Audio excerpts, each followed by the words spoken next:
ये जब से वेकेशन स्टार्ट हुई हैं मेरे पास 6 केसेस रिपोर्ट हुए हैं और उन 6 में उनके बिहेवियरल इश्यूज़ के लिए पेरेंट्स लेके आए हैं जी। इनको स्लीप प्रॉब्लम बहुत ज़्यादा है, ये सो नहीं पा रहे बच्चे और इनके बिहेवियरल इश्यूज़ बहुत ज़्यादा है। अब बिहेवियर इशू क्या है कि सबसे पहले तो उन्होंने मोबाइल बहुत ज़्यादा यूज़ करना शुरू कर दिया। सबसे पहले पेरेंट्स ये एक चीज़ डिसाइड कर लें कि मैंने इतना टाइम अपने बच्चे को देना है, अगर बच्चे ने इतना टाइम स्क्रीन यूज़ करनी है तो इतना टाइम ही यूज़ करना सही, तो वो एक टाइम लिमिट बना लें, ठीक है, बच्चे का टाइम टेबल बनाएं। अब बहुत सारी और एक्टिविटीज़ हैं और बहुत सारे क्लब्स ओपन हो चुके हैं, स्विमिंग के लिए भी बच्चों को है, आउटडोर एक्टिविटीज़ के लिए बहुत ज़्यादा क्लब्स ओपन हो चुके हुए हैं अब तो वो अब ये तो पेरेंट्स को इनिशिएटिव लेना है ना कि वो लेके जाना उन्होंने। हमारे साथ मौजूद है जी पीडियाट्रिक साइकोलॉजिस्ट हैं डॉक्टर अनहा कंवल।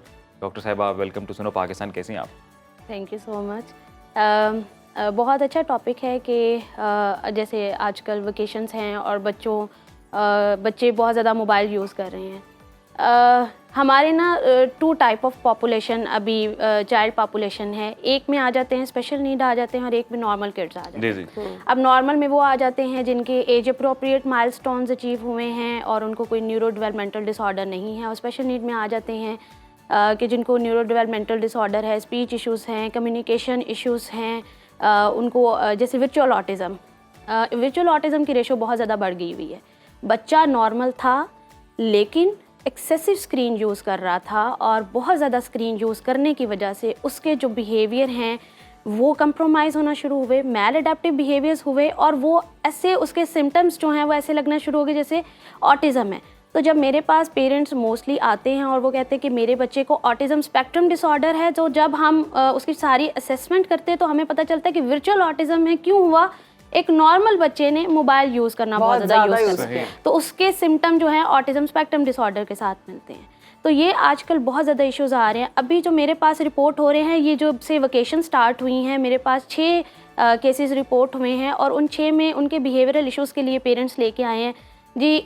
इनको स्लीप प्रॉब्लम बहुत ज़्यादा है, ये सो नहीं पा रहे बच्चे और इनके बिहेवियरल इश्यूज़ बहुत ज़्यादा है। अब बिहेवियर इशू क्या है कि सबसे पहले तो उन्होंने मोबाइल बहुत ज़्यादा यूज़ करना शुरू कर दिया। और अभी परसों एक बच्चा आया हुआ था, वो जैसे ही जागता है वो कहते हैं सबसे पहले इसने मोबाइल यूज़ करना होता है, देखना होता है। तो क्या डॉक्टर साहब बच्चों में ये एंजाइटी और डिप्रेशन भी हो रहा है? यस, बहुत ज़्यादा ये रेशो बहुत ज़्यादा बढ़ रही है।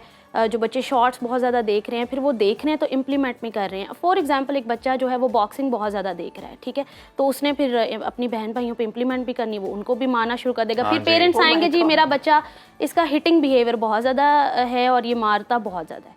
सो वो स्क्रीन से जो बच्चे देख रहे हैं ना वो इम्प्लीमेंट भी कर रहे हैं। अच्छा, अब किस तरह से इनको इस आदत से हटाया जाए? अच्छा, इसमें सबसे पहली चीज़ अगर हम एक सोल्यूशन की तरफ जाते हैं तो सोल्यूशन ये है कि हम बच्चों को चेंज करने से पहले ना पेरेंट्स को चेंज होने की ज़रूरत है। सबसे पहले पेरेंट्स ये एक चीज़ डिसाइड कर लें कि मैंने इतना टाइम अपने बच्चे को देना है, अगर बच्चे ने इतना टाइम स्क्रीन यूज़ करनी है तो इतना टाइम ही यूज़ करना। सही, तो वो एक टाइम लिमिट बना लें, ठीक है, बच्चे का टाइम टेबल बनाएं। अब बहुत सारी और एक्टिविटीज़ हैं और बहुत सारे क्लब्स ओपन हो चुके हैं, स्विमिंग के लिए भी बच्चों को है, आउटडोर एक्टिविटीज़ के लिए बहुत ज़्यादा क्लब्स ओपन हो चुके हुए हैं अब तो वो अब ये तो पेरेंट्स को इनिशिएटिव लेना है ना कि वो लेके जाना उन्होंने।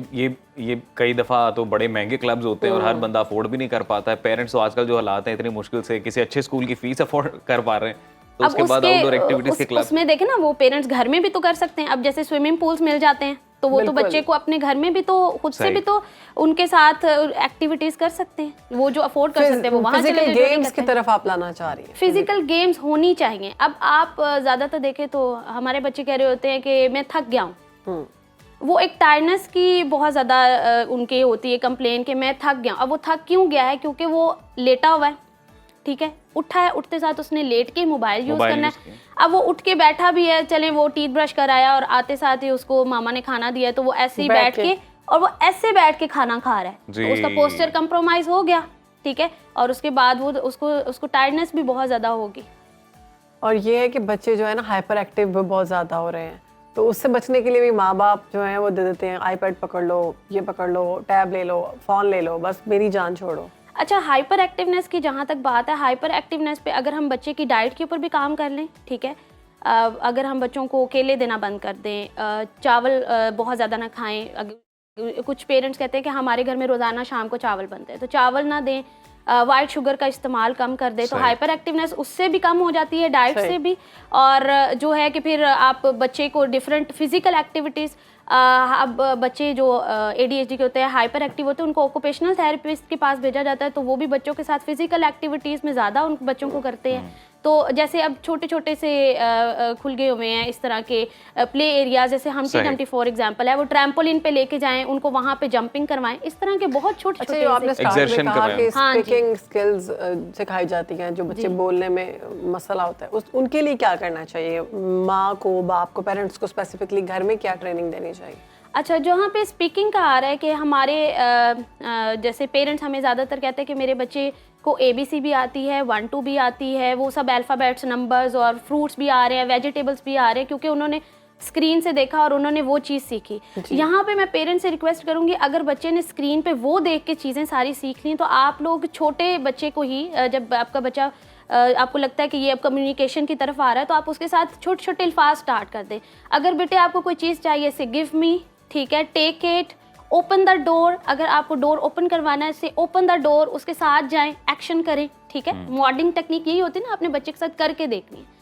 अब वो आप बच्चे को लेके जाएं एंड उसे कहें कि नाउ से टू मामा ओपन द डोर, वो ओपन द डोर कहेगा तो आपने दरवाजा खोल देना है। शट द डोर, अब थेरेपिस्ट के पास जा रहे हैं स्पीच थेरेपी के लिए, तो वो बच्चे को फंक्शनल कर रही है ना उसकी स्पीच थेरेपी, ताकि वो अल्फाज को समझे और बोले। जी, अगर बच्चे स्क्रीन से देख के इतना कुछ सीख रहे हैं, तो वो जो रोज़ाना के जो अल्फाज, जो कम्युनिकेशन, जो ज़्यादा प्रॉब्लम आ रही है ना, वांट्स एंड नीड्स नहीं बता पा रहे। और डॉक्टर साहब, आप एक हेल्दी स्क्रीन टाइम कितना होना चाहिए ये भी बता दीजिए।